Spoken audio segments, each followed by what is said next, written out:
Nur adalah nama MC anime ini. Dia adalah seorang petualang peringkat terendah, yaitu peringkat F. Saat itu dia sedang membersihkan selokan air lumpur yang menumpuk. Setelah selesai membersihkan selokan itu, Nur mendapatkan imbalan dari seorang nenek dan dia mengucapkan terima kasih pada Nur. Nur lalu pergi untuk menyelesaikan permintaan selanjutnya. Dia melakukan pekerjaannya dengan penuh semangat. Lagi-lagi Nur mendapatkan pujian dari orang yang memberinya misi. Seketika Nur mendengar suara seorang wanita yang minta tolong dari dalam gua. Nur langsung berlari ke tempat itu dan dia melihat seorang gadis yang diserang oleh monster sapi. Sebelum lanjut, kita flashback sebentar ke 15 tahun sebelum kejadian ini. Ada sebuah rumah di sebelah barat wilayah kerajaan Clays. Di rumah itu ada seorang anak yang sedang masak ramuan untuk ibunya yang sedang sakit. Anak ini adalah Nur. Nur akan pergi untuk memberi makan kambing di atas bukit. Ibu Nur ini meminta anaknya untuk tidak melewati penghalang di balik batu. Ibu Nur ini batuk-batuk dan seperti merasakan sesuatu. Dia berkata pada putranya untuk menjalani kehidupan seperti yang putranya itu inginkan. Sampai malam tiba, Nur sudah selesai mengerjakan semua pekerjaannya. Dia membuat sup untuk ibunya dan mengantarkannya ke kamar ibunya. Tapi Nur seketika panik karena ibunya benar-benar tidak bangun lagi untuk selamanya. Nur menguburkan ibunya di dekat makam ayahnya. Dia mencoba untuk tegar dan berhenti menangis di depan makam kedua orang tuanya itu. Nur menjalani hari-hari di rumahnya. Dia berburu, mengurus ternak, dan membersihkan rumah yang berantakan. Dia sedikit membaca buku untuk menghilangkan kebosanannya. Nur makan sup buatannya sendiri dan sedikit teringat tentang orang tuanya. Suatu malam, Nur menemukan buku yang dulu sering dibacakan oleh ayahnya. Saat ayah Nur masih hidup, dia sering menceritakan kisah-kisah untuk putranya. Saat itu, dia menceritakan kisah seorang petualang. Petualang melakukan banyak hal bersama teman-temannya, termasuk mengalahkan para penjahat demi teman-temannya. Itulah yang disebut dengan petualang. Nur yang mengingat tentang kisah petualang ini, dia sepertinya sudah memutuskan apa yang akan dia lakukan selanjutnya. Nur meminta izin pada kedua orang tuanya jika dia akan pergi ke kota dan menjadi petualang. Setelah beberapa saat perjalanan, Nur melihat semacam penghalang yang dikatakan ibunya dulu. Sekarang Nur sudah membulatkan tekadnya untuk keluar dari sana dan menuju kota. Nur sedikit ketakutan ketika berada di hutan sendirian di tengah malam. Akhirnya pada pagi berikutnya, Nur sudah sampai di kota. Nur masuk ke kota untuk pergi ke serikat petualang. Nur kagum dengan ramainya kota yang pertama kali dia datangi. Lalu Nur masuk ke serikat petualang. Saat itu dia bertemu dengan lelaki yang mendaftarkan para petualang. Jadi kita panggil saja pria ini dengan sebutan Paman. Paman ini meminta Nur untuk pergi dari sana karena ini bukanlah tempat untuk anak kecil. Dia juga berkata pada Nur agar tidak membuat orang tuanya khawatir. Saat itulah Nur mengatakan jika orang tuanya sudah tiada. Hal ini membuat paman itu memutuskan untuk berbicara dengan Nur. Di sini Nur diberitahu paman jika ada syarat untuk mendaftar menjadi petualang di ibu kota. Di sini mereka harus mengikuti pelajaran di pusat pelatihan.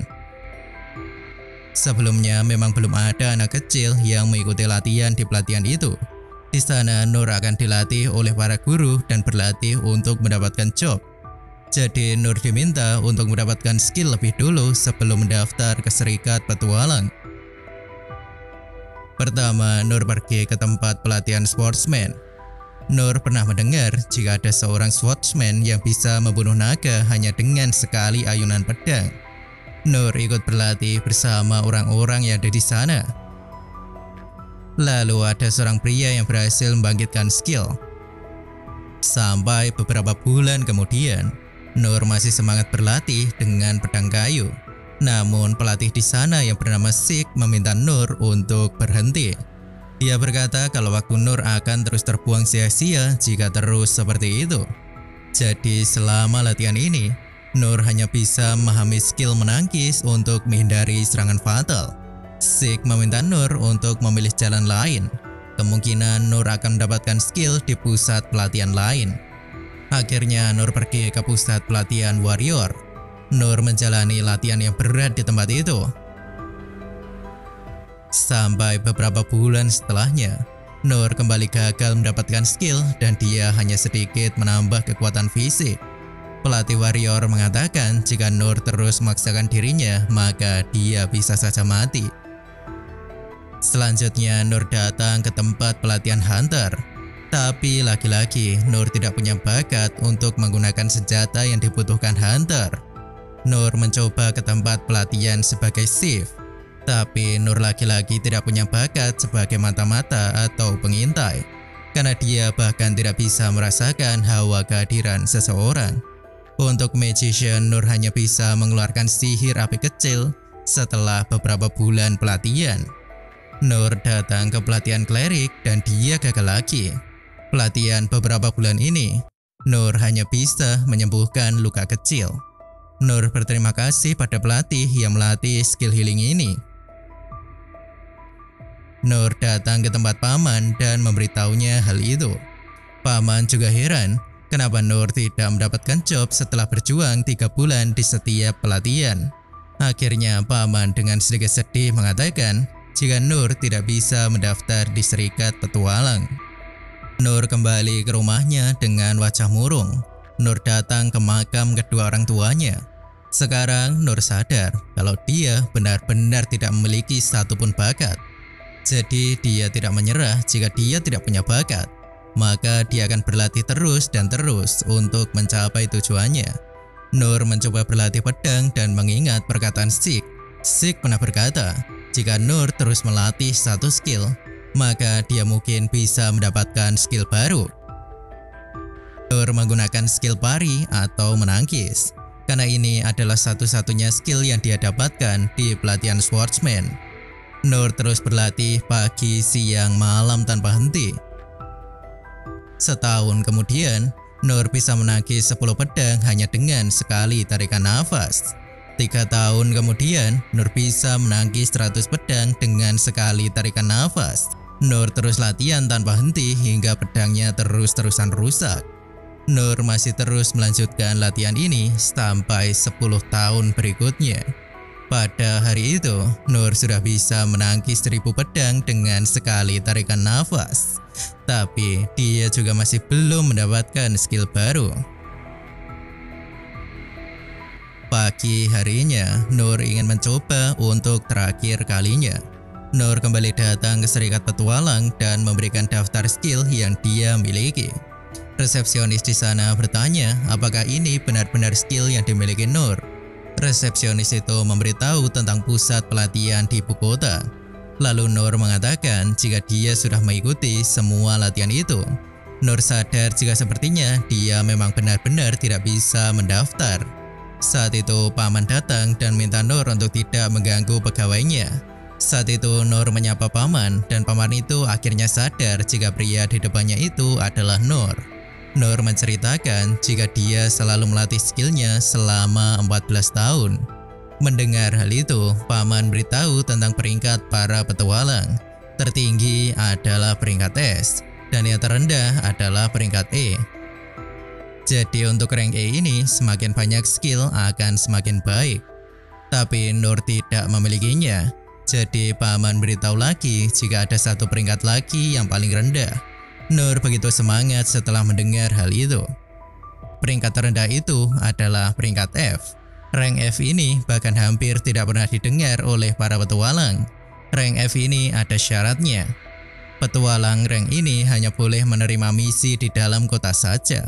Paman mengatakan jika tidak ada petualang yang mau menjadi pesuruh warga kota. Namun Nur tampaknya ingin mendaftar ke petualang peringkat F ini. Akhirnya paman berikan lisensi petualang rank F pada Nur. Nur sangat senang dengan hal itu. Jadi Nur selalu menerima misi dari warga kota. Nur menggunakan skill-skillnya untuk membantu warga kota, seperti halnya mengangkat barang dan juga mencari kucing. Setelah sore tiba, Nur juga berlatih untuk mainkan pedang. Nur merawat orang tua yang sakit, hari-harinya terus berjalan. Mimpinya untuk berguna bagi orang lain sekarang sudah terwujud. Sekarang kita berlanjut lagi ke kejadian yang kita skip tadi. Nur melihat gadis yang diserang oleh monster sapi. Monster sapi ini mengamuk dan membunuh banyak orang yang melindungi gadis itu. Nama gadis ini adalah Linebek. Kita panggil saja Lin. Monster ini maju dan membunuh seorang kesatria dengan sekali serangan. Nur mencoba menyelamatkan kesatria itu, tapi tampaknya sudah terlambat. Para pasukan yang mencoba menahan monster ini, mereka langsung terbunuh. Akhirnya hanya tinggal Lin saja yang tersisa. Nur langsung menyelamatkan Lin dari serangan monster ini. Nur menggunakan skill pari untuk menangkis serangan monster itu. Nur sadar jika sekali saja dia terkena serangan monster itu, dia pasti akan mati. Nur hanya bisa menangkis, dan meskipun dia mencari celah sekalipun, dia tidak punya skill serangan. Seketika monster itu ingin menyerang Lin lagi. Akhirnya Nur menyelamatkan Lin sekali lagi sampai akhirnya pedangnya hancur. Lalu seketika Nur sempat teringat perkataan ayahnya. Jadi Nur menggunakan skill pari hingga membuat senjata monster itu memantul ke leher monster tersebut. Jadinya Nur berhasil membunuh monster sapi itu yang kelihatan seperti kebetulan saja. Nur sadar betapa lemahnya dirinya ini. Lin mengucapkan terima kasih dan ingin tahu nama pria yang sudah menyelamatkannya itu. Tapi Nur sadar diri jika dia bukanlah siapa-siapa. Jadi Nur langsung pergi dari sana. Nur yang berjalan di tengah kota, dia sangat frustasi. Jika dia bahkan terancam oleh sapi, jadi dia akan terus melanjutkan latihannya lagi dan lagi. Minotaurus yang dikalahkan Nur hari itu sedang diselidiki oleh para ksatria. Sementara itu, Lin sedang menunduk dan berterima kasih pada ksatria yang tewas karena sudah melindunginya. Lalu ada pengawal pribadi kerajaan Glace yang mendatangi Lin dengan wajah yang panik. Dia merasa kalau seharusnya dia ikut juga waktu itu. Namun Lin mengatakan jika dia membawa pengawal, maka ujian pewaris tahta itu akan sia-sia. Nama pengawal ini adalah Ines. Lin minta maaf karena sepertinya dia sudah membuat Ines begitu khawatir. Saat itu ada ksatria yang datang dan meminta Lin untuk menemui Tuan Rain. Rain ini adalah kakak Lin. Kita beralih ke tempat Rain. Dia sedang berbicara dengan ksatria. Ksatria itu mengatakan jika Minotaurus yang menyerang Lin sengaja dipanggil oleh seseorang. Padahal iblis itu adalah iblis tinggi level A dan hanya ada di lapisan terdalam dungeon. Ksatria itu memberitahu Rain tentang cincin dari mayat yang kemungkinan yang sudah memanggil iblis ini. Penyihir Oken yang meneliti cincin itu mengatakan kalau permata yang digunakan memiliki kemurnian yang sangat tinggi dan tidak mungkin didapatkan di pasar. Selain itu, menurut penelusuran Oken, cincin itu berasal dari kekaisaran sihir Deridas. Rain menganggap jika Deridas sedang menunggu kerajaan Glace untuk berperang dengan mereka. Sepertinya mereka ingin sekali mendapatkan dungeon milik kerajaan Glace. Di sini Rain membicarakan Nur yang dikatakan bisa membunuh Minotaurus dengan hitungan detik, dan bahkan pasukan rahasia tidak bisa melacak keberadaannya. Pagi berikutnya, Nur datang ke Serikat dan menemui Paman. Paman sepertinya lega melihat Nur masih hidup karena serangan monster kemarin di dalam dungeon. Nur dengan ekspresi polosnya tampak sangat kaget dengan cerita itu. Lalu dia mengatakan kalau semalam dia diikuti oleh orang-orang mencurigakan dan kabur dari mereka. Padahal waktu itu Nur sedang dilacak oleh pasukan rahasia kerajaan. Paman lanjut bercerita jika Nur beruntung karena tidak bertemu dengan monster dalam dungeon itu. Nur benar-benar membayangkan monster itu adalah monster yang ganas, dan dia hanya menganggap Minotaurus kemarin sebagai monster sapi yang besar saja. Paman mengatakan jika monster itu dikalahkan oleh orang misterius dengan sekali serangan saja. Nur benar-benar berpikir kalau orang itu adalah orang lain yang memiliki kekuatan yang hebat. Paman berikan upah untuk Nur atas pekerjaannya kemarin. Saat Paman dan Nur sedang berbincang, tiba-tiba ada wanita berjubah di belakang Nur. Ternyata dia adalah Lin. Paman sepertinya sadar identitas putri Lin ini. Jadi Lin ini melacak keberadaan Nur dengan menggunakan skill miliknya. Nur tampak kagum dan berpikir kalau skill gadis ini sangat hebat. Namun Lin malah berpikir sebaliknya dan dia menganggap kalau dia hanya memiliki skill dasar jika dibandingkan dengan kekuatan Nur. Di serikat itu sepertinya terlalu ramai untuk berbicara, jadi Lin mengajak Nur untuk berbicara di luar. Saat itu Paman juga memperingatkan Nur agar dia tidak membuat kesalahan yang bodoh. Jadi Nur mengikuti Lin untuk berbicara di tempat sepi. Skill milik Lin ini bisa menyembunyikan keberadaan mereka. Lin mulai menonaktifkan skillnya. Dia ingin berterima kasih dengan benar pada Nur yang sudah menyelamatkan nyawanya. Lin berkata kalau Nur bukan hanya menyelamatkan dirinya, tapi juga menyelamatkan banyak orang di negeri ini. Namun Nur masih berpikir jika itu terlalu berlebihan. Lalu Lin ingin berikan sesuatu sebagai rasa terima kasihnya. Namun Nur mengatakan kalau dia tidak membutuhkan apapun. Lin tetap memaksa dan ingin mempertemukan Nur pada ayahnya. Dia sampai menangis karena Nur terus-terusan menolak. Sampai akhirnya Nur teringat sewaktu dulu ketika dia minta seorang pelatih untuk melatihnya. Jadi Nur pun setuju untuk bertemu dengan ayah Lin.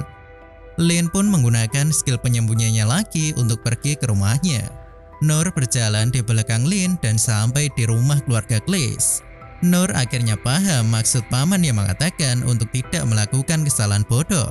Saat itu Ines datang dan bertanya tentang siapa pria yang ada di belakang Lin itu. Setelah berkata kalau Nur itu adalah penyelamatnya, Ines sedikit kaget dan masih mewaspadai Nur. Lalu saat perjalanan ke ruangan Raja Glaze, ada pengawal kerajaan lagi yang datang. Namanya adalah Gilbert. Dia menggunakan tongkatnya dan menunjuk wajah Nur dengan tongkatnya itu. Gilbert sadar jika Nur adalah penyelamat putri Lin, tapi dia berpikir jika Nur kelihatan biasa saja.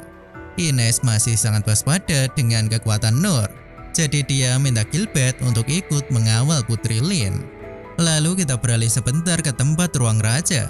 Dia sedang berbicara dengan putranya tentang kedatangan kekaisaran Deridas. Deridas ingin kerajaan Glaze menyerahkan dungeon di wilayahnya. Tapi sepertinya raja menolaknya dan hal itu membuat Deridas memiliki rencana buruk. Rain menganggap jika yang dikatakannya waktu itu bukan hanya ancaman belaka. Sesaat kemudian Lin datang dengan bawa Nur. Dia memperkenalkan Nur pada ayah dan kakaknya. Nur minta maaf atas pakaiannya yang tidak rapi karena Lin ingin cepat-cepat datang ke sini tadi. Lalu Nur juga berkata kalau dia bukanlah bangsawan. Jadi dia tidak tahu etika yang baik bagi bangsawan itu seperti apa. Raja Glaze hanya tertawa dan berkata kalau dia malah lebih mudah berbicara dengan Nur jika seperti itu. Raja Glaze lalu berterima kasih pada Nur karena dia sudah menyelamatkan nyawa putrinya. Nur menerima rasa terima kasih itu dan berpikir untuk segera pulang. Namun Raja ingin memberikan Nur imbalan. Dia bisa minta tanah ataupun uang. Namun Nur tidak punya keinginan apapun. Raja masih ingin memberikan harta dungeon untuk Nur. Namun lagi-lagi Nur masih menolaknya. Sampai akhirnya Raja terpikir untuk memberikan pedang miliknya dulu. Lagi pula Raja sudah pensiun dan pedang itu sudah menjadi pajangan saja. Nur akhirnya menerima pedang itu dan dia sedikit kaget karena pedang itu sepertinya cukup berat. Nur melihat tatapan Rain yang sepertinya masih belum setuju dengan keputusan ayahnya jika pedang itu akan diberikan padanya. Namun karena Raja hanya berkata kalau itu hanyalah pemberian kecil, Nur mau tidak mau harus menerima pedang ini. Dari sini Nur belum tahu kalau di depannya itu adalah Raja Glaze. Ketika Nur mencoba mengayunkannya, muncul efek yang cukup besar. Raja tertawa ketika melihat Nur mengayunkannya dengan satu tangan. Raja minta Nur untuk melatih putrinya jika Nur mau. Namun Nur berkata kalau dia tidak punya apapun yang bisa diajarkan pada Lin. Dan untuk masalah itu seharusnya diputuskan oleh Lin sendiri. Raja pun tertawa karena perkataan Nur itu sepertinya ada benarnya. Nur pamit pergi dari sana. Lalu Nur berpikir untuk menggunakan pedang itu sebagai alat pembersih selokan. Setelah itu Ines menemui Nur dan minta maaf atas tatapannya ketika melihat Nur tadi. Lalu Ines yang melihat sikap Nur ini yang sangat polos, dia tersenyum. Lalu Ines memperkenalkan dirinya yang merupakan wakil pasukan keluarga Cleese. Dia juga dikenal sebagai perisai suci. Ines sangat berterima kasih karena sudah menyelamatkan tuannya yaitu Lin. Bahkan jika Nur butuh bantuan, Ines bisa kapan saja membantunya. Kesampingkan masalah ini dulu, Ines setidaknya ingin beritahu jika sikap Nur di ruang raja tadi sangat tidak sopan. Nur sedikit berkeringat mendengar peringatan itu. Setelah mengobrol dengan Ines, sekarang giliran Gilbert yang ingin bertarung dengan Nur. Dia ingin melihat kekuatan Nur yang sebenarnya.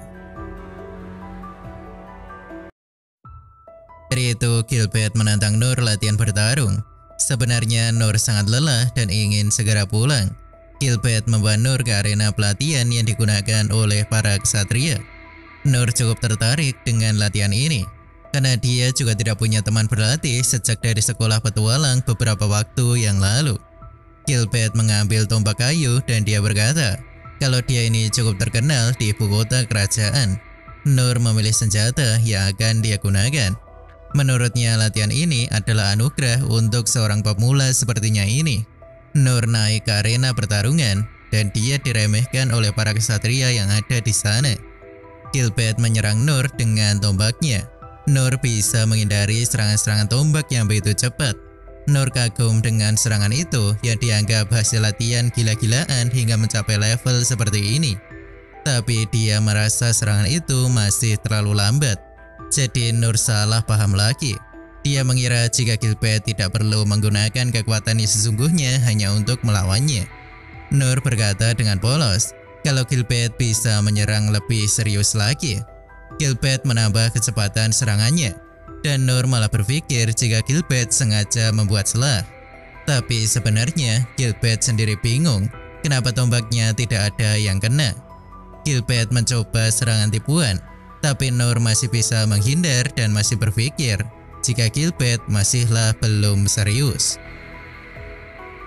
Nur mengatakan lagi kalau Gilbert bisa lebih cepat lagi. Tentu saja Gilbert sudah serius dari tadi. Dia merasa sangat marah dan berpikir kalau dia sedang dihina. Nur sedikit lebih percaya diri, tapi Gilbert langsung menggunakan serangan pamungkasnya. Nur masih bisa menghindari serangan itu lagi, tapi Nur merasa serangan tadi itu berbahaya. Dia langsung berkata kalau dia kalah, karena dalam pikirannya mungkin Gilbert hanya sedikit serius karena perkataannya tadi. Setelah itu Nur langsung pulang sambil membawa pedang di pundaknya. Sementara itu Gilbert sedang tertunduk dan sedikit teringat masa lalu. Saat dia pertama kali memegang tombak, dia sadar kalau ternyata dia berbakat menggunakan senjata itu. Semakin dia berlatih, semakin dia kuat. Tapi dia juga seperti kehilangan sesuatu saat dia bertarung. Dia merasa sangat bosan karena tidak ada yang bisa mengalahkannya. Lalu ada pria tua yang mengatakan jika ada kabar tentang keseimbangan kekuatan kerajaan dan kekaisaran mulai runtuh. Jadi negeri mereka ini banyak mencari pasukan yang kuat dan akan berkumpul di satu tempat. Akhirnya Gilbert datang ke ibu kota dan terus memburu iblis. Tapi dia tetap tidak terkalahkan dalam pasukan kerajaan sekalipun. Gilbert bertanya-tanya apakah tidak ada yang bisa memberinya tantangan. Lalu dia bertemu dengan gurunya. Gurunya itu adalah Sik. Sik memanggil Gilbert dengan julukannya yaitu Raja Tombak. Sementara Sik ini dijuluki sebagai Raja Pedang. Gilbert mengeluh karena tidak ada yang bisa mengalahkannya. Dia ingin bertemu dengan seseorang yang setidaknya sekuat gurunya itu. Gilbert mengatakan jika Sik pasti juga bosan melatih para petualang yang lemah itu. Namun Sik menganggap jika dia tidak bisa melindungi kerajaan sendirian. Lalu Sik juga yakin kalau suatu hari akan ada orang yang bisa melampaui kekuatannya. Kita kembali ke masa kini. Gilbert sangat kesal dan memikirkan pertarungannya dengan Nur tadi. Dia melihat Nur yang tidak tampak memiliki kekuatan yang besar, tapi kenapa tombaknya tidak bisa menyentuhnya? Gilbert merasa terhina karena ini adalah kekalahan pertamanya, tapi Nur malah menyerah saat itu juga. Kita beralih ke tempat Nur yang sedang berjalan ke rumahnya. Nur salah paham lagi dan merasa menyesal karena pikirannya yang merasa cukup kuat. Dia bahkan berpikir kalau serangan Gilbert saat itu adalah peringatan agar jangan terlalu percaya diri. Dari sini Nur sangat yakin kalau dia masih terlalu lemah dan tidak layak dibandingkan dengan orang lain. Hari berikutnya Nur menggunakan pedang hitam untuk membersihkan selokan. Dia terkejut melihat pedang itu benar-benar sangat membantu pekerjaannya. Lalu ada seorang warga kota yang meminta bantuan Nur untuk membersihkan paritnya. Namun setelah menyelesaikan semua pekerjaan pembersihan itu, Nur tidak mendapatkan misi angkut tanah lagi karena tempat itu masih ditutup karena serangan monster. Nur memikirkan pekerjaan yang lainnya yang mungkin bisa dia lakukan dengan pedang hitam itu. Saat dia sedikit merenungkan masalah skill sihirnya yang rendah, seketika Lin datang menemui Nur di sana. Ternyata Lin ini ingin menjadi asisten Nur. Dia juga ingin membantu mengerjakan pekerjaan Nur sambil mempelajari teknik ataupun pengetahuan. Tentu saja Nur langsung menolaknya, karena dia merasa dia tidak berhak berdiri di atas orang lain. Lagi pula dia juga tidak punya apapun yang bisa diajarkan pada Lin. Tetapi Lin malah menawarkan hal lain dan ingin membuktikan kalau dirinya cukup kuat. Dia menggunakan sihir es, sihir api, dan bahkan kemampuan berpedang yang cukup hebat. Tapi sebenarnya hal ini di mata Nur malah seperti Lin sedang pamer. Nur berkata kalau sudah cukup, dan dia masih menolak permintaan Lin untuk menjadi asisten. Nur menyadari mungkin Lin salah paham terhadap dirinya yang dianggap berilmu tinggi. Nur berpikir untuk menunjukkan kebenarannya saja. Nur menggunakan sihir api kecil. Beberapa saat setelah itu, kita diperlihatkan Lin yang mengingat perkataan para guru sekolah petualang. Mereka menceritakan ada anak tanpa bakat apapun, tapi orang-orang menganggap jika itu hanyalah cerita buatan, karena tidak mungkin ada anak kecil yang bisa bertahan dalam latihan keras seperti itu. Lalu dia juga mengingat sihir api kecil milik guru Oken. Oken berkata kalau api kecil bisa menjadi semakin kuat dengan latihan yang dilakukan. Ternyata ini masih salah paham lagi. Lin menganggap kalau Nur itu terlalu kuat karena skill api kecilnya bisa bersinar seterang itu. Dia merasa malu karena dia memamerkan kekuatan lemahnya pada orang sekuat Nur. Lalu Lin memutuskan untuk menemui Nur lagi. Dia berkata kalau dia sudah sadar dan akan mengikuti Nur sebagai seorang guru dan bukan asisten. Beberapa hari setelahnya, kita diperlihatkan Rain yang sedang berpikir keras. Kenapa ayahnya memberikan pedang hitam pada Nur? Material pedang itu sangatlah misterius dan bahkan tidak ada yang bisa menggoresnya. Senjata itu lebih dari sekedar pedang. Rain menduga jika ayahnya bertaruh pada Nur karena kerajaan juga sedang tidak stabil. Jadi menurutnya mungkin ayahnya itu berniat menggunakan Nur sebagai senjata rahasia. Sementara itu Nur sedang membeli daging panggang untuk makan siang. Nur akan segera pergi ke Serikat setelah makan daging itu. Nur masih kebingungan mendengar Lin terus memanggilnya guru. Nur berpikir untuk menunjukkan betapa sederhananya dirinya itu pada Lin, agar dia berhenti memanggilnya seorang guru. Setelah selesai makan, Nur datang ke Serikat bersama dengan Lin. Paman bingung kenapa Nur bisa bersama dengan Lin. Dia berbisik dan bertanya tentang apa yang sudah terjadi. Namun saat Nur akan menjelaskan apa yang sudah terjadi padanya beberapa hari ini, Paman malah mengatakan kalau Serikat tidak boleh ikut campur pada masalah orang lain. Padahal Nur sangat ingin minta saran pada Paman tentang apa yang harus dia lakukan. Paman mencarikan misi untuk mereka berdua. Karena Lin adalah peringkat B dan Noor adalah peringkat F, jadi mereka hanya bisa memburu goblin saja. Noor kaget dan bertanya apakah dia benar-benar bisa memburu goblin. Namun Noor sedikit tidak enak karena hal itu seperti dia memanfaatkan Lin untuk mendapatkan misi itu. Dia bertanya apakah Lin tidak keberatan dengan keadaan ini, karena Noor berpikir jika dia hanya akan menjadi beban untuk Lin. Noor sebenarnya malu karena harus mengandalkan seorang gadis untuk menggapai salah satu mimpinya. Noor langsung berangkat karena saking semangatnya. Dia lupa untuk mendengar di mana goblin itu berada. Paman meminta Noor untuk berhati-hati. Paman menunjukkan hutan rimba yang akan menjadi tempat perburuan mereka. Paman mengatakan kalau mereka harus membawa telinga kanan goblin sebagai bahan perburuan. Setelah beberapa saat perjalanan, mereka berdua sampai di hutan rimba. Mereka berjalan menelusuri hutan dan Noor bertanya tentang goblin. Lalu Lin memberitahu tentang informasi goblin yang kerap menyerang manusia untuk dimakan. Jadi para petualang mengurangi jumlah mereka dan bukan memusnahkan semuanya. Karena ekosistem hutan bisa terganggu jika goblin diburu sampai habis. Mereka berdua memasuki hutan yang berkabut. Lin menggunakan skill pendeteksi untuk mencari goblin. Lalu dia merasakan adanya monster di sekitar tempat itu. Mereka berlari ke tempat itu. Tapi seketika goblin itu hilang tiba-tiba. Noor hanya berpikir jika goblin mati mungkin karena sakit atau mungkin sudah tua saja. Namun saat berjalan di sekitar sana, Noor merasakan sesuatu. Dan ternyata ada goblin emperor yang sedang memakan goblin kecil. Di sini Noor salah paham lagi dan berpikir jika goblin yang digunakan para petualang untuk menguji kekuatan mereka adalah goblin yang sebesar itu juga.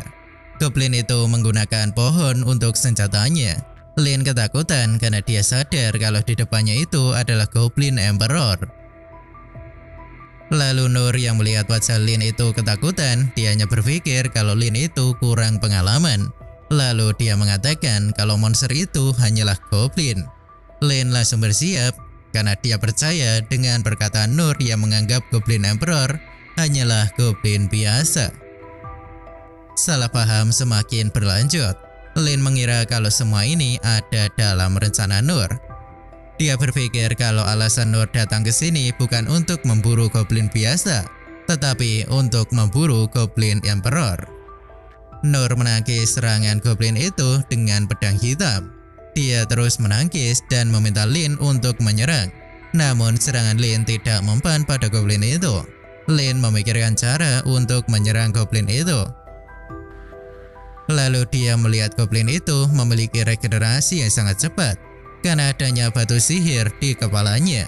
Lin memberitahu Noor jika kelemahan monster itu adalah batu sihir di kepalanya. Noor terdesak karena jumlah pohon yang dilempar sangatlah banyak. Lalu Lin menggunakan sihir anginnya untuk menghempaskan semua pohon itu. Laki-laki goblin itu terus beregenerasi. Lalu Noor terpikirkan sesuatu. Dia meminta Lin untuk menembakkan sihir tadi ke punggungnya. Lin tidak bisa karena sihir itu bisa melukai Noor sekuat apapun dia. Tapi Noor meyakinkan Lin kalau dia akan menggunakan pedang hitam untuk menahannya. Akhirnya Lin menggunakan sihirnya itu ke punggung Noor. Lalu Noor menggunakan skill peningkatan kekuatan fisik dan dia melesat ke arah monster dengan sangat cepat. Noor memukul kepala goblin dan membuat batu sihir itu lepas dari kepalanya. Noor terlempar dan melihat goblin kesakitan. Noor meminta Lin untuk mengakhiri penderitaan goblin itu. Akhirnya Lin membakar goblin itu dengan menggunakan sihir api untuk membakarnya. Noor meminta maaf pada goblin dan dia tidak ingin memburu goblin untuk waktu dekat ini. Sore harinya serangan goblin emperor di hutan rimba sudah sampai di telinga Rain. Dia mendapatkan informasi itu dari pasukan rahasia kerajaan. Dia juga mendapatkan batu sihir goblin emperor.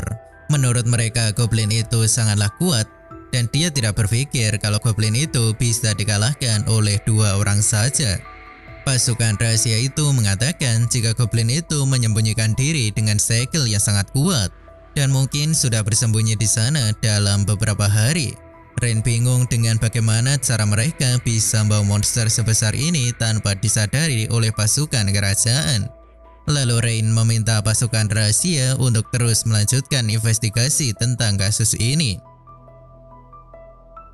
Di lain tempat, Noor sudah kembali ke Serikat dan dia memberitahu kalau mereka sudah selesai memburu goblin.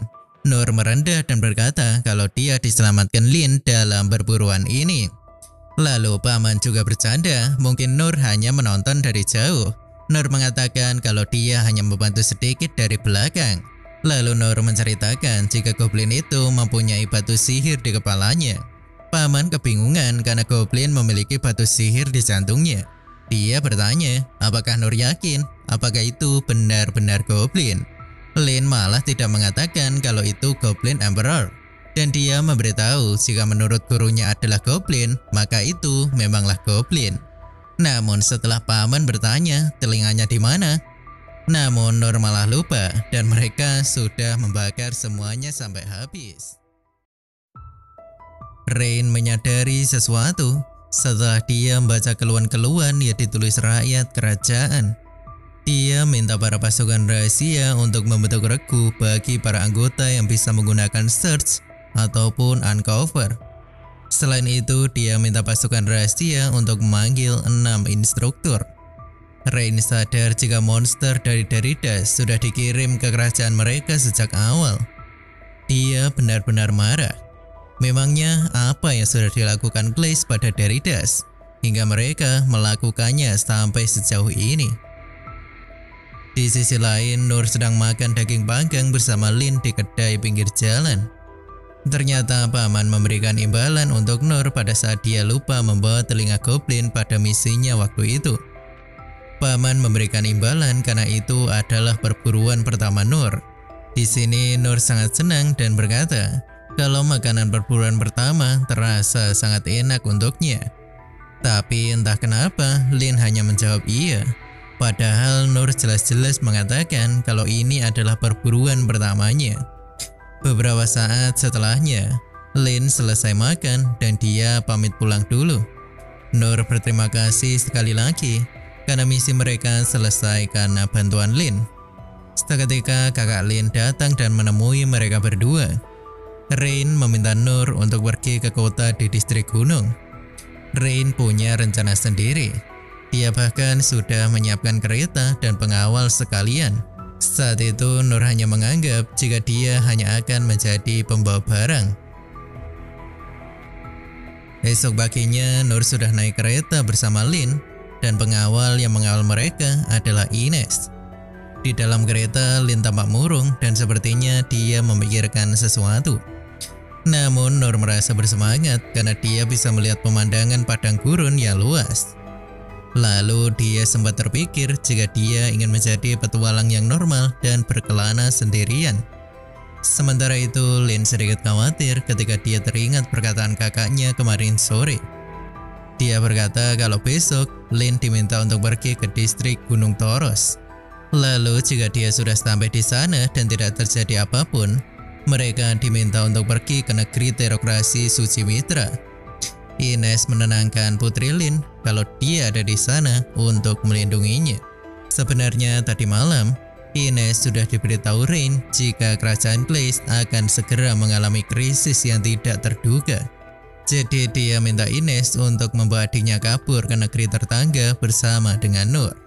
Rain merahasiakan hal ini dari adiknya, karena dia yakin kalau adiknya tahu maka dia akan tinggal di kerajaan. Kita kembali ke masa kini. Ines minta maaf pada Noor karena sudah melibatkannya. Di sini Noor hanya berpikir kalau ini hanyalah perjalanan biasa. Ines mengatakan jika dia akan melindungi Noor dalam perjalanan itu. Namun Noor sepertinya ingin berusaha melindungi dirinya sendiri. Ines berkata jika itu tidak perlu, karena aku memiliki perisai. Dia menunjukkan kekuatan perisai yang dimilikinya. Skill perisai itu tidak bisa ditembus oleh serangan fisik ataupun serangan sihir. Noor memuji Ines yang memiliki bakat yang hebat. Lalu kita sedikit flashback mengenai masa lalu Ines. Dulu sewaktu dia tinggal di panti asuhan, dia mendapatkan kekuatan ini. Ada anak yang kagum dengan kekuatan itu dan mencoba menyentuhnya. Namun kekuatan Ines itu melukai tangan anak itu. Jadinya Ines dipanggil oleh para instruktur. Mereka meminta Ines untuk menunjukkan kekuatannya itu. Mereka beranggapan jika itu adalah berkat dari dewa. Kekuatan itu bisa menjadi pedang yang bisa memotong apapun, atau bahkan bisa menjadi perisai yang bisa melindungi dari apapun. Ines tampak khawatir karena kekuatannya yang dianggap sangat berbahaya. Tapi guru warrior menenangkannya dan mengatakan jika Ines bisa melatihnya mulai sekarang. Jadi Ines dilatih oleh guru warrior itu yang bernama Dandal. Ines juga mendapat pelatihan dari para instruktur yang lainnya. Meskipun kekuatannya sudah terlatih, Ines masih tidak mau mendekati orang lain karena dia takut kalau dia akan melukai seseorang lagi. Sampai suatu hari dia mendengar nama Nur.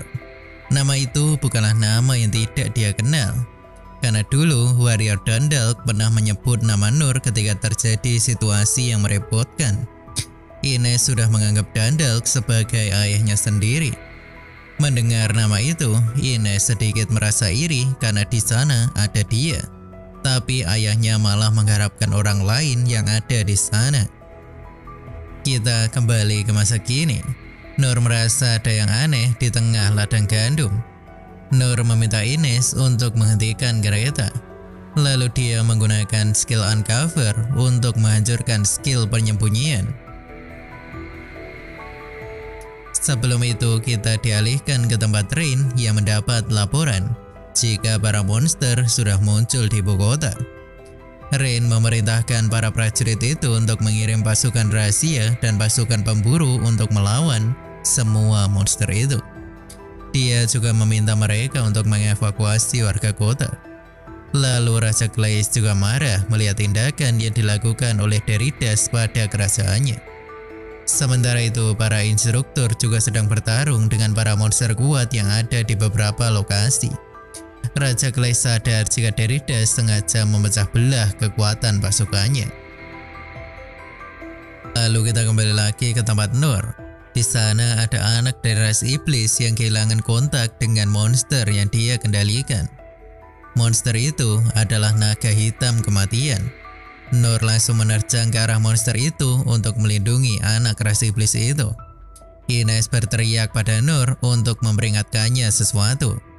Tapi Nur sudah sampai di sana dan bertekad melindungi anak itu. Tapi Ines malah seakan tidak mau bertindak dan mengatakan jika anak itu adalah ras iblis.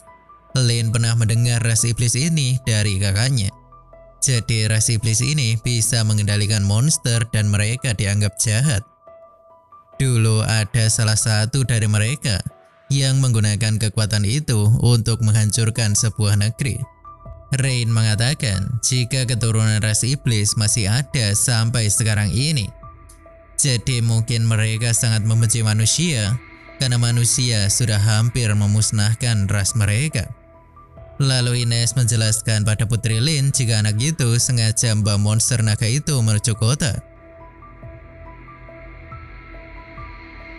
Dia menganggap Nur bodoh karena mau-maunya menyelamatkan orang jahat seperti itu.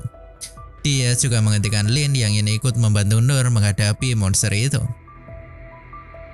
Di balik kepanikan itu, Nur laki-laki hanya menganggap kalau monster di depannya itu hanyalah katak besar. Lalu monster itu menyemburkan racun ke arah Nur. Tapi Nur mencoba menagisnya karena dia ingin melindungi anak di belakangnya. Tapi Nur tetap terkena efek racun itu. Mata, hidung, dan mulutnya keluar darah yang keruh. Nur tertunduk di hadapan monster katak beracun itu. Lin mencoba menyelamatkan Nur, tapi Ines mencegahnya dengan perisai karena dia ingin setidaknya membiarkan Putri Lin kabur. Ines menggunakan perisainya untuk menahan serangan racun. Ines yang sudah menganggap Nur sudah tidak akan bisa selamat. Tiba-tiba dia melihat kuku naga yang terlempar ke sana. Ternyata Nur masih bertarung dengan naga itu, meskipun dia sudah berdarah. Sampai akhirnya Ines mengakui Nur sebagai panutannya. Dia menganggap jika Nur adalah orang yang melakukan apapun untuk melindungi seseorang, meski dia harus mengorbankan dirinya sendiri. Nur terbaring lemas dengan penuh darah di tengah pertarungan itu. Kita sedikit flashback masa lalu anak ras iblis itu. Nama anak ini ialah Rollo. Rollo sedang dikurung di penjara oleh seseorang. Di dalam penjara itu ada beberapa anak dari ras iblis yang dianggap sebagai anak-anak terkutuk. Saat itu mereka diberi roti bekas dan mereka sangat lahap ketika memakannya. Rollo ingat jika ras mereka dulu menggunakan kekuatan itu untuk mengendalikan hewan ternak saja. Tetapi suatu hari ada seseorang dari rasnya yang menggunakan kekuatan itu untuk mengendalikan monster dan memicu perang. Rollo sedang dipukuli karena dia melihat ke arah orang yang memberi mereka makan. Rollo dan yang lain diajar dan ditendang setiap hari. Karena itu sudah seperti rutinitas mereka. Bahkan Rollo sampai babak belur karena dia dihajar begitu parah. Lalu Rollo diikat rantai dan dipertontonkan di depan warga kota. Warga kota berteriak-teriak kata-kata kebencian terhadap Rollo. Bahkan Rollo juga dilempari batu oleh para manusia-manusia tidak berperasaan ini. Padahal sebenarnya Rollo tidak pernah terpikir untuk melawan mereka ataupun membalas apa yang telah terjadi padanya sampai sekarang ini. Suatu hari dia diminta oleh orang yang menghajarnya di penjara itu. Orang itu meminta Rollo untuk mengendalikan monster ke kota kerajaan Clays. Rollo tidak bisa membaca pikiran orang itu karena ada alat yang menghalangi pikirannya. Pada akhirnya Rollo setuju untuk membawa monster itu ke kota kerajaan Clays. Tapi saat dalam perjalanan, penghalang yang menyembunyikan mereka hancur karena skill uncover. Saat itu Rollo sudah pasrah jika dia mati sekarang. Dia berpikir kalau dia bisa terlahir kembali. Dia setidaknya ingin makan makanan enak setidaknya sekali saja. Tapi saat itu Nur datang dan menyelamatkan Rollo. Lalu Nur yang melihat Rollo terkena racun, dia menggunakan sihirnya untuk melindungi Rollo. Sementara itu Nur bertarung tanpa sihir pertahanan dan sekarang dia terbaring lemah di hadapan monster itu. Dari sini kita flashback ke masa lalu Nur. Saat itu Nur pergi ke gunung untuk mencari bahan makanan. Dia memetik bahan makanan yang banyak dan bahkan tidak diketahui apa itu.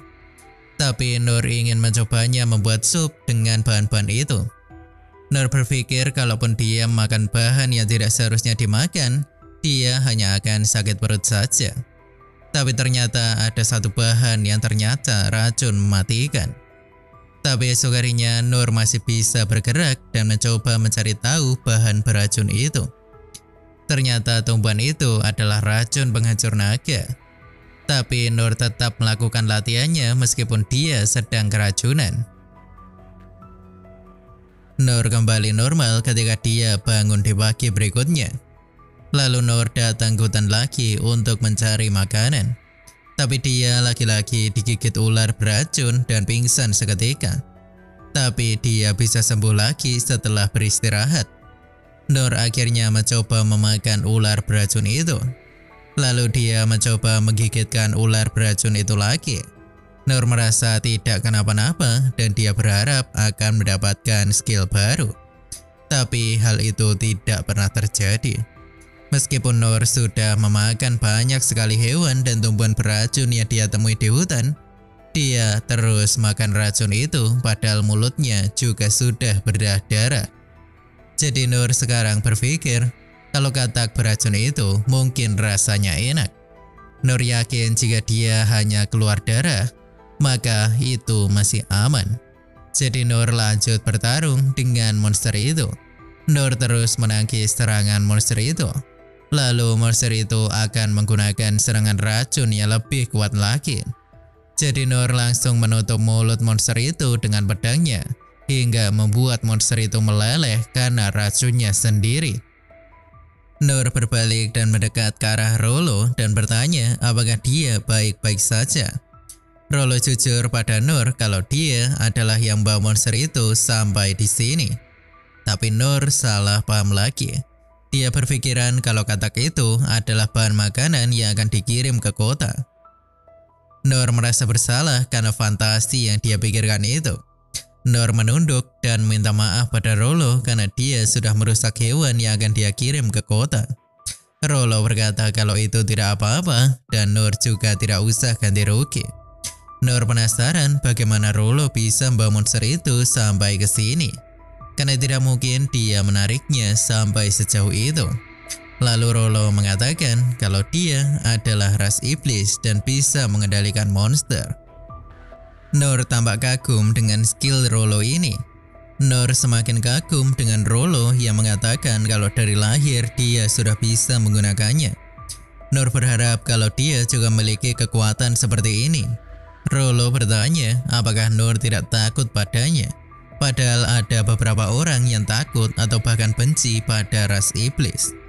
Namun Nur malah heran dengan orang-orang seperti ini. Karena dia berpikir kalau dengan kekuatannya itu, Rolo bisa berguna bagi orang lain. Rolo menangis dan bertanya pada Nur apakah dia ini benar-benar dibutuhkan oleh orang lain. Nur mengelus kepala Rolo dan mengatakan dengan tulus kalau suatu saat Rolo akan dibutuhkan oleh orang lain. Saat itu Lin dan Ines datang ke sana. Lin heran dengan tubuh Nur yang baik-baik saja setelah terkena racun. Lin teringat jika Guru Sein pernah memperlihatkan kekuatan roh sakral. Kekuatan yang bisa memurnikan semua yang disentuh. Lin dan Ines tidak menyukai kehadiran Rolo. Nur ingin mengajak Rolo di kereta. Namun mereka semakin marah saat Nur mengatakan kalau Rolo sedang dalam perjalanan mengirim monster ke kota. Nur bertanya siapa orang yang minta Rolo mengirimkan monster itu. Rolo berkata kalau dia tidak tahu siapa nama orang itu, karena dia memang dibesarkan seperti ini. Ines sadar jika Rolo itu adalah budak dan dia tidak punya tempat untuk kembali. Lin akhirnya teringat perkataan ayahnya jika dia harus percaya dengan apa yang dia lihat. Dia malu karena hanya percaya dengan ras iblis adalah ras jahat yang sering diberitakan oleh orang-orang. Lalu Lin berencana untuk membawa Rolo masuk ke dalam kereta juga. Tetapi Ines tidak mengizinkannya karena negeri yang mereka tuju sekarang akan menolak ras iblis. Lalu seketika ada orang misterius berjubah assassin yang datang ke tempat itu. Pembunuh misterius yang muncul di depan mereka ternyata adalah mantan petualang peringkat S. Dia dijuluki Sadu si orang mati. Di sini Nur dengan polosnya bertanya, apakah Sadu ini adalah orang yang meminta pengiriman kata itu? Lalu dia meminta maaf karena dia tidak tahu kalau katak itu adalah barang yang penting. Sadu tidak peduli dengan apa dan siapa yang mengacaukan pengiriman monster itu. Dia hanya punya urusan dengan Rolo saja. Jadi dia bergerak berdasarkan uang. Sadu langsung menyerang Rolo dengan pedang. Nur langsung bereaksi dan menangkis serangan itu. Sadu meminta Nur untuk menyerahkan Rolo dan berkata kalau mayatnya bisa dijadikan uang. Di sini Nur akhirnya sadar jika orang di depannya itu bukanlah orang yang baik. Dia menyerang lagi dan dia berkata kalau misinya adalah untuk membawa anak itu entah hidup ataupun mati. Sadu terus mengincar nyawa Rolo dengan kecepatan serangannya. Tetapi Nur masih bisa mengimbangi kecepatan itu dan terus menangkisnya. Sementara itu Lin tidak bisa mengikuti pertarungan Nur dan Sadu dengan matanya karena mereka berdua sangatlah cepat. Sadu sudah sadar jika Nur itu orang yang aneh. Dia terus menyerang dan Nur terus menangkis. Sekarang Sadu mulai fokus untuk melawan Nur dibanding membunuh Rolo. Di sini Nur sedikit kelelahan karena dia juga baru saja bertarung dengan katak beracun. Sadu mundur dan mengganti senjatanya karena senjata yang dia gunakan patah setelah beradu pedang dengan pedang hitam. Sadu mengandalkan kecepatannya untuk membunuh Nur. Sebaliknya Nur masih berpikir untuk melindungi Rolo dari orang ini. Ines menggunakan perisai sucinya untuk melindungi Lin dari efek pertarungan Nur dan Zadu. Lalu kita sedikit flashback tentang ingatan Ines tentang Zadu. Waktu itu Ines bertanya tentang dokumen kasus yang belum terpecahkan. Dia bertanya pada 6 instruktur tentang maksud kasus itu masih berlangsung, padahal targetnya dikatakan sudah mati. Jadi di sini Sik dan Dandak memberitahu Ines tentang Zadu seorang mati. Zadu sudah menjadi peringkat S sejak masih muda, tetapi dia juga menjadi buronan peringkat S yang lainnya. Gilbert tertarik dengan Zadu ini dan ingin mencoba memburunya. Para instruktur menghentikannya karena Zadu ini terlalu buruk dan tidak mau mengirim siapapun hanya untuk mati. Lagi pula mereka tidak merasa ada keuntungan jikapun mereka memburu Zadu dengan seluruh kekuatan mereka. Lalu Oken sedikit menceritakan tentang Zadu ini. Dia berkata kalau Zadu menguasai teknik kuno alkimia dwarf, dan ketika dia berumur 13 tahun, dia mendapatkan julukan Dragon Slayer. Setelah itu dia terus menjadi lebih kuat dan menjadi puncak para petualang. Meskipun kisahnya seperti halnya pahlawan dongeng, dia belum tentu menggunakan kekuatannya itu untuk hal yang baik. Lalu Ines membaca tentang pembunuhan 36 anggota keluarga pedagang Sarenza yang dilakukan oleh Zadu ini. Lalu ada beberapa pendapat untuk menghapus lisensi petualang Zadu dari Serikat Petualang. Tetapi karena Zadu memiliki jasa yang besar pada serikat, akhirnya pendapat tentang Zadu menjadi terbelah dan kasus itu pun ditunda. Lalu Sik berkata, kalau Zadu bisa melakukan apapun asalkan ada uangnya. Sampai akhirnya Zadu menghancurkan satu negara dan membunuh seluruh anggota kerajaan di negeri itu. Dari sini orang-orang sadar jika Zadu tidak memiliki konsep baik ataupun jahat. Ketika buronan Zadu ditetapkan, banyak orang yang berniat memburunya, tapi hasilnya hanya tumpukan mayat dan harga buronan Zadu yang terus meningkat. Jadi alasan julukan Zadu seorang mati ini karena serikat memutuskan untuk menutup kasus itu dengan memberitahukan kalau Zadu sudah mati. Kita kembali ke pertarungan Nur dan Zadu. Zadu sangat bingung karena senjata Mithril ataupun senjata Ori Halcon miliknya selalu hancur setelah bertarung dengan Nur. Nur dengan polosnya bertanya apakah dia harus mengganti senjata-senjata itu karena kelihatan sangat berharga. Zadu benar-benar yakin kalau Nur itu orang yang aneh. Ditambah lagi orang aneh itu menggunakan pedang yang aneh pula. Akhirnya Zadu menggunakan senjata utamanya untuk bertarung. Satu pedang itu bisa terpecah menjadi banyak pedang dengan ukuran yang kecil. Teknik Zadu ini bernama Silver Cross. Nur menangkis senjata-senjata itu dengan tubuhnya untuk melindungi Rollo. Nur sadar kalau dia tidak bisa menangkis serangan senjata sebanyak itu. Saat itu Ines sadar kalau Nur sangatlah butuh bantuan. Tetapi dia tidak ingin membiarkan Lin sendirian tanpa penjagaan. Akhirnya Ines meminta izin pada Lin untuk pergi membantu Nur di pertarungan itu. Lalu Nur semakin terdesak dengan serangan-serangan pedang yang sangat banyak itu. Seketika Ines datang di saat yang tepat dan melindungi Nur dengan perisai sucinya. Di sini Ines sadar kalau misinya sekarang adalah melindungi tuannya. Karena itulah dia tidak bisa membiarkan Nur mati di sini. Ines menyerang balik dengan menggunakan perisai sucinya. Tetapi serangan itu tidak bisa mengejar kecepatan Zadu yang seperti terlihat menari-nari di atas serangan Ines itu. Dari sini Ines berkata pada Nur kalau dia akan fokus bertahan dan Nur yang akan menyerang.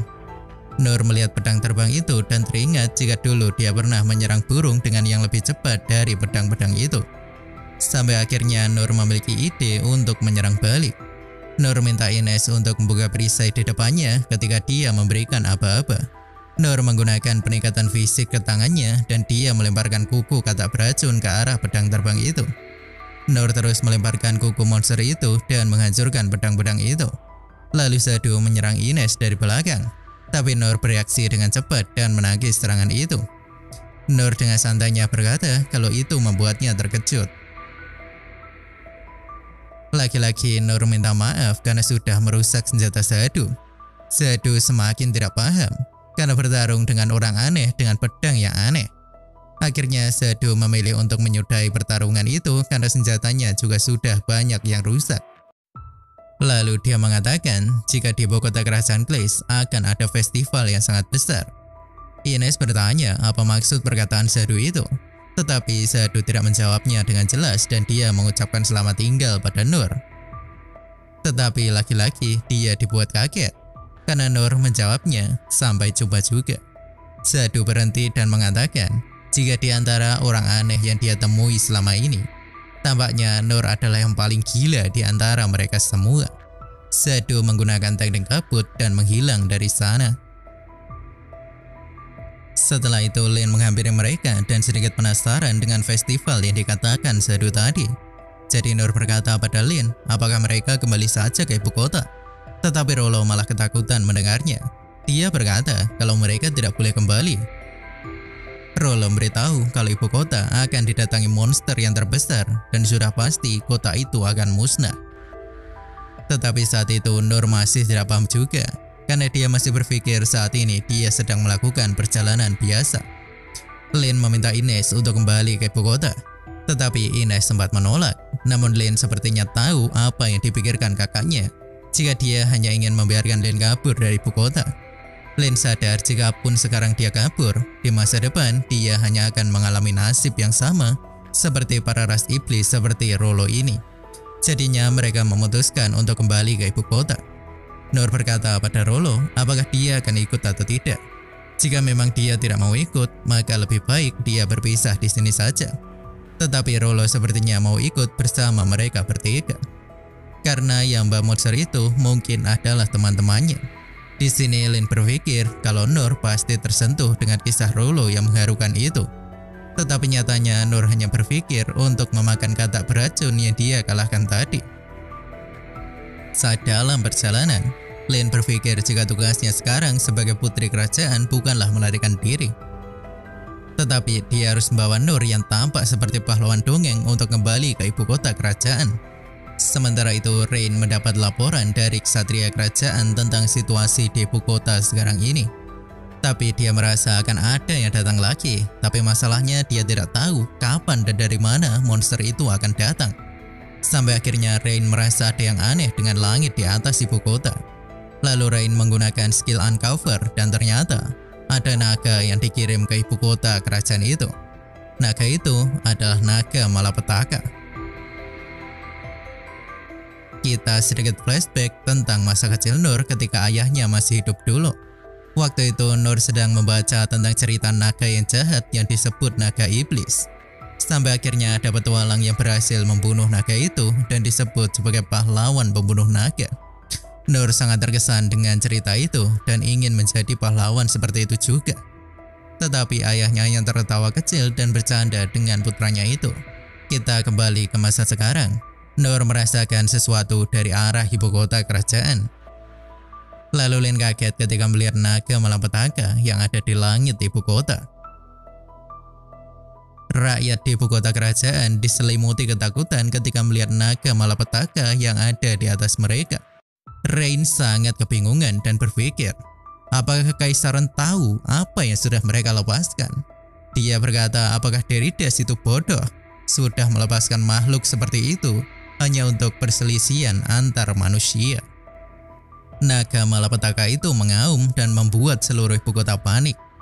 Rain meminta ksatria di sampingnya untuk mengumpulkan semua orang dan segera pergi dari ibu kota. Dia minta ksatria untuk membawa semuanya dan jangan sampai ada satupun manusia yang tinggal di dalam ibu kota. Sementara itu para instruktur masih terpencar ke berbagai tempat karena sedang melawan monster yang terus berdatangan. Lalu Gilbert yang masih ada di istana kerajaan meminta rajanya untuk segera pergi dari ibu kota. Tetapi raja minta Gilbert untuk pergi melindungi rakyat, karena raja merasa kalau dia masih memiliki sesuatu yang harus dia lakukan. Di sisi lain, Lin sangat tahu dengan sifat ayahnya. Jadi dia sadar kalau ayahnya pasti memilih tinggal untuk menjadi perisai untuk melawan naga malapetaka itu. Jadi Lin berharap agar ayahnya lari saja karena dia yakin kalau ayahnya juga tidak akan mampu jika bertarung dengan makhluk yang mengerikan seperti itu. Tetapi di momen sedih itu, Nur malah dengan santainya berkata kalau dia baru saja pertama kali melihat naga. Di sini Lin sudah pesimis untuk kembali ke ibu kota dan membantu ayah dan juga kakaknya. Tetapi Nur berkata kalau sekarang mungkin masih sempat. Nur berpikir untuk menggunakan cara yang sama ketika melawan goblin waktu itu. Nur berpikir asalkan ada pedang itu, maka tidak masalah. Lagi pula Nur berhutang pada ayah Lin dan juga para penduduk di kota itu. Kalau dia hanya membawa mereka kabur, Nur merasa kalau dia mungkin bisa melakukannya. Lin tampak serius dan mantap Nur dengan penuh semangat. Lalu kita beralih ke tempat Raja Clays yang sedikit mengingat negosiasinya dengan Deridas. Waktu itu Deridas benar-benar meremehkan Raja Clays dan menganggap kerajaan Clays hanyalah kerajaan kecil. Deridas ingin memanfaatkan kekuatan di dalam dungeon dan membentuk pasukan terkuat. Tetapi Raja Clays berbeda pendapat, karena dia tidak ingin memakai kekuatan yang tidak bisa dikendalikan. Raja Clays berjalan ke puncak istana dan sedikit mengingat ketika Lin waktu kecil dulu. Lalu dia memegang pedang besar dan siap bertarung dan setidaknya ingin mengambil satu mata naga itu. Sementara itu Nur sedikit kebingungan karena Ines dan Lin bekerja sama untuk mengempaskan Nur ke ibu kota kerajaan. Dia melihat Lin dan merapalkan banyak sihir dan merasa kalau ini berbeda dengan waktu itu. Akhirnya Nur langsung melesat setelah terkena sihir itu. Nur sempat hilang kesadaran, namun dia berhasil kembali sadar untuk menggunakan penguatan fisiknya. Sementara itu Raja Clays sudah bersiap untuk menahan serangan naga. Tapi Rain sadar kalau semburan naga itu adalah semburan yang memusnahkan benua ini ratusan tahun yang lalu. Raja Clays sadar kalau sepertinya naga itu tidak mau membiarkan dia melawan sedikit saja, karena naga itu langsung menggunakan serangan pamungkasnya. Tetapi Raja Clays setidaknya ingin melakukan tugasnya sebagai seorang raja. Tapi Nur seketika sampai di sana dan menggunakan skill parinya ke arah naga itu. Akhirnya semburan naga itu mengarah ke langit dan naga itu juga jatuh ke tanah. Naga malapetaka tidak terima dengan keadaannya sekarang yang diselimuti debu. Dia melihat Nur dan menganggapnya sebagai makhluk kecil yang lemah. Naga itu mengaum di depan Nur dan menyerang Nur dengan hempasan ekornya. Tetapi naga itu kembali terhempas karena skill menakis milik Nur itu. Pertarungan Nur dan naga malapetaka itu disaksikan oleh semua instruktur dan warga kota yang sudah ada di luar benteng ibu kota. Nur sebenarnya cukup kaget dengan ukuran naga yang sangat besar. Tetapi dia malah masih terkesan dengan sihir Lin yang tadi hampir membuatnya mati. Jadi Nur tidak merasa takut ketika berhadapan dengan naga itu. Nur yakin kalau sekarang mungkin dia bisa melawan. Sementara itu Lin dan Ines sudah sampai di ibu kota. Lalu mereka dihadang oleh Goblin Emperor. Ines menggunakan perisai sucinya untuk melindungi Lin dan juga Rollo. Saat itu Lin sadar jika Goblin itu ukurannya berbeda dengan yang dia lawan bersama gurunya waktu itu. Jadi dia berkata pada Ines jika tidak ada yang perlu ditakutkan, karena yang ada di depan mereka hanyalah Goblin. Akhirnya Ines paham dengan maksud Putri Lin ini, lalu mereka bertarung dengan para Goblin itu. Saat mereka terdesak, Rollo menggunakan kekuatannya untuk membuat para Goblin itu berhenti. Jadinya Lin langsung membekukan para Goblin itu dan Ines menggunakan perisai sucinya untuk membuat pedang suci. Dia dengan mudah mengalahkan para Goblin itu. Naga malapetaka tidak terima melihat kondisinya sekarang ini. Dia tidak bisa memaafkan orang yang sudah melukai harga dirinya itu. Dia heran melihat kuku dan taringnya yang terluka saat bertarung dengan orang di depannya itu. Naga itu ingin menggunakan semburannya untuk menghancurkan Nur tanpa sisa. Saat semburan itu melesat ke arah Nur, tentu saja Nur menggunakan pari untuk menangkis serangan itu. Semua orang heran melihat Nur bisa menangkis semburan nafas naga. Naga malapetaka semakin marah karena harga dirinya sudah seperti dihancurkan berkeping-keping. Karena naga adalah makhluk yang menjaga harga diri mereka. Apalagi naga malapetaka yang sudah yakin dengan kekuatannya sendiri. Akhirnya naga itu sadar kalau yang lemah itu dirinya sendiri. Naga itu pun tunduk di depan Nur. Rollo paham maksud naga itu yang sepertinya sudah menyerah. Hal ini membuat semua orang menjadi hening. Nur teringat perkataan ayahnya dulu, tetapi dia merasa kalau dia tidak pantas menjadi pahlawan yang membunuh naga.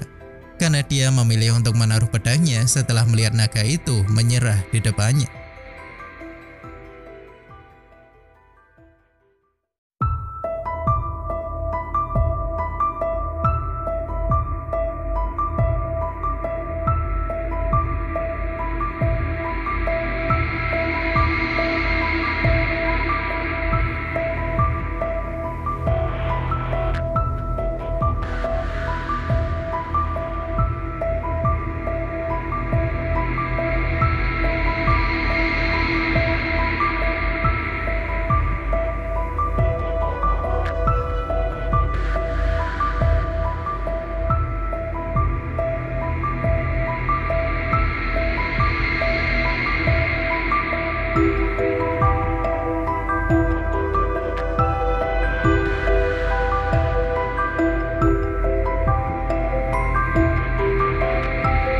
Dadah.